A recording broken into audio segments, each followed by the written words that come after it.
मागील 2.5 वर्षापासून हा रोड सँक्शन झालेला आहे। आमच्याकडे वर्क ऑर्डर सुद्धा आहे। या कामाची मुदत वर्क ऑर्डर फक्त 1 वर्षाची आहे। मागील 2.5 वर्षापासून हा रोड फक्त 300 ते 400 मीटर झालेला आहे। याच्यामध्ये आमच्या इकडल्या बऱ्याच लोकांचे ॲक्सिडेंटसुद्धा झाले आहे, काही लोकांचे पाय निकामी झाले आहेत। यामध्ये 2 लोकांचा मृत्यूसुद्धा झालेला आहे। याच्यामध्ये सार्वजनिक बांधकाम विभाग हे कुठेतरी कमी पडत आहे आणि यांची ठेकेदारावर काही वचक नसल्यामुळं हा रोड इथे थांबलेला आहे। मागे माहिती असं पडलं की कॉन्ट्रॅक्टरला पैसे मिळाले नाही, पण आम्ही अजून त्याची पूर्ण सखोल माहिती घेतली।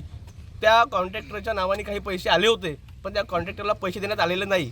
हे संबंधित बांधकाम विभागाची चुकी असल्यामुळं किंवा त्यांचे काही व्यवहारामुळं ह्या अडचणी इथं निर्माण झालेल्या आहे। त्याच्यामुळे आमच्या गावातल्या सातोडा, आलवडी, महाकाळ, दत्तपूर, नालवाडी या सर्व गावाच्या लोकांना त्रास सहन करावा लागत आहे।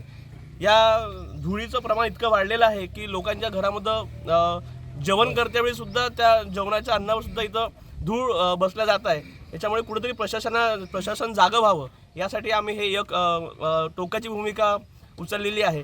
आम्ही कंटिन्यू जोपर्यंत रोडचं काम चालू होणार नाही किंवा जोपर्यंत ठोस भूमिका प्रशासन घेणार नाही तोपर्यंत आम्ही हे उपोषण सोडणार नाही।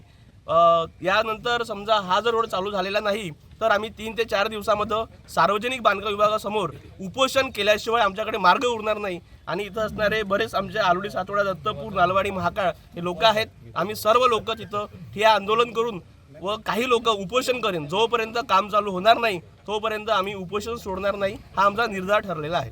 तुम्ही